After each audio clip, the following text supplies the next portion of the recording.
Hey guys, what's up? We are back with another video today, and today we are doing a Washington Commanders mock draft. So make sure that you hit that subscribe button down below. We're closing in on 1,000 subscribers, so help me hit that goal by hitting that subscribe button down below.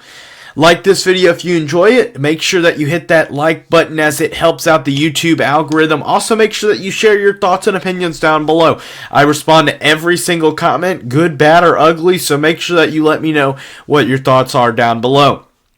Also, make sure that you check out the podcast and website as well, as there will be major updates going to both of those. Also, make sure that you check out channels down below with my other channel that includes College Football Roundup. That channel has been started as a podcast and now is launched as a YouTube channel, so make sure that you check out that as well. Let's get started with today's video. So with the Commanders, they have their first pick at number 16 overall, and I have them selecting O'Cyrus Torrence, the interior offensive lineman / guard out of Florida. So O'Cyrus Torrence is, in my opinion, the top guard in this draft class. I think he's probably the best guard to come out of the draft since Quentin Nelson. Quentin Nelson obviously went top 10, very good guard prospect, and guards aren't that highly valued, but I think O'Cyrus Torrence really fills a need that the Commanders have at that interior guard position, and I think that if you're able to draft Torrence, I think it not only fits well with a need that you guys have, but I think also Torrence fits well with the schemes and the stuff like that is run by Ron Rivera and the coaching staff. I think that it's important to not only add to the scheme that you have, but also the players need to be able to fit into the scheme that you are playing, and I think Torrence does that both with passing game, but especially in the running game. I think he fits well in that running game scheme. So at number 48 overall, I have the Commanders selecting Trenton Simpson, the linebacker out of Clemson. I think that this is a really good pickup, partly because I think that the linebacking core is probably the weakest part of this Commanders team. I think that especially at that type of position, I think that this is a position that could really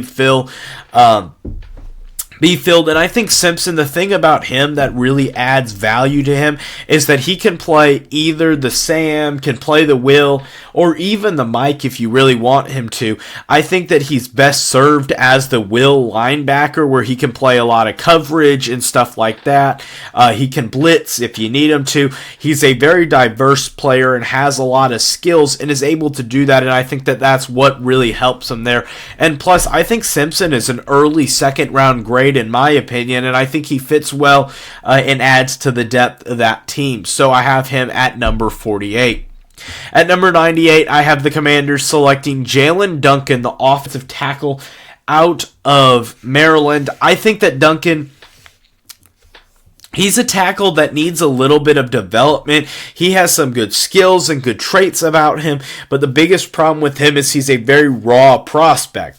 And I think that being able to sit behind Andrew Wiley and Charles Leno, that he will be able to develop into a much better player. And like I said with the Trent Simpson pick, I have a Simpson graded higher than where I selected him.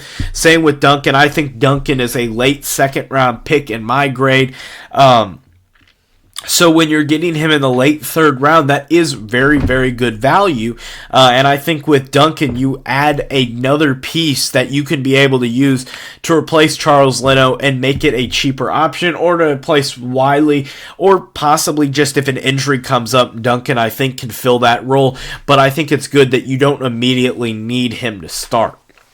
At pick number 119, I have the Commanders selecting Garrett Williams, the cornerback out of Syracuse. The biggest thing with Garrett Williams is that he has great length and ability to be able to cover and press all sorts of different players, and I think that is really important whenever you're going after guys and stuff like that. I think he can play both nickel and outside corner. I think that he can be in both positions, and I think that that gives him an ability and a versatility that is important in this type of system. So heading on to the next pick, at pick number 152, I have the Commanders selecting Chase Brown, the running back out of Illinois. Brown is one of my favorite prospects overall, and my second favorite running back prospect. Not like he's the best running back prospect or the second best running back prospect, but just one of my favorite players coming out of this draft class. I think Brown really showed this past year for Illinois, that he can be a true workhorse running back. Basically carried Illinois to the 9 wins that they got this season. I think it was 9, maybe it was 8.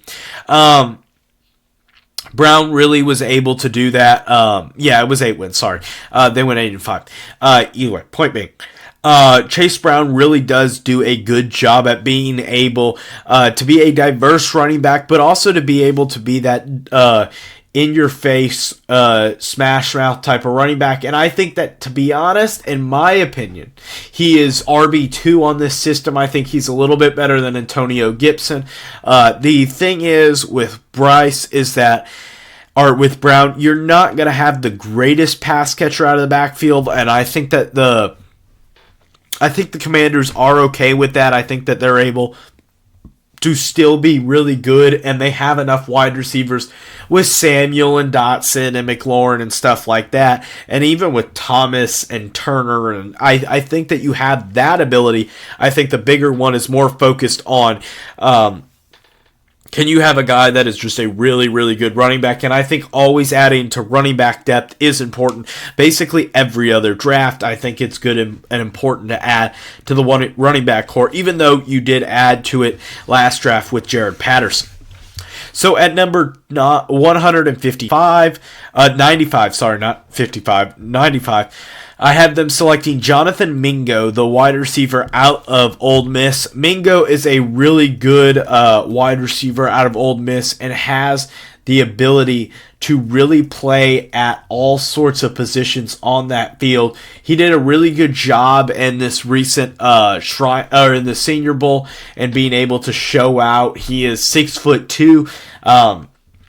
It really has good body awareness, has good strength, is able to go up and high point the ball, and I think that really gets him benefit in being able to do that. So I think that adds to an already pretty dynamic wide receiver core.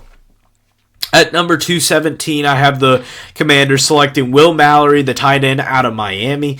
I think Mallory just fits. He's just another tight end, and I think that I don't think it really addresses like this specific need, but in the 7th round, I think it's best player available, and Will Mallory by far and away was the best player available, being able to provide valuable snaps at that tight end position. That I know the Commanders don't specifically need a tight end, but I think that it is a good addition there. And then at number 235, you had the edge rusher / outside linebacker and Yasir Abdullah. With this, I think that even though the Commanders do run a 4-3 system, and I think Abdullah would work best in a 3-4 system, I think that Abdullah can modify to be a part of that exterior position and be able to be that Sam type of linebacker and to be the backup for Jermaine Davis and being able to come in, be an exterior pass rusher and just be able to be really good in the pass rushing reps that he gets. I think he can be really have really good and high percentage of pass rushing wins, which is what I think you're looking for in that type of late round guy, a guy to make the roster and to make an impact. So that's going to wrap up today's video. Make sure that you hit that subscribe button down below or hit the 2 videos right here, or you can even hit the subscribe button up here. That's going to do it for today's video. And as always, have a great day. Bye, guys.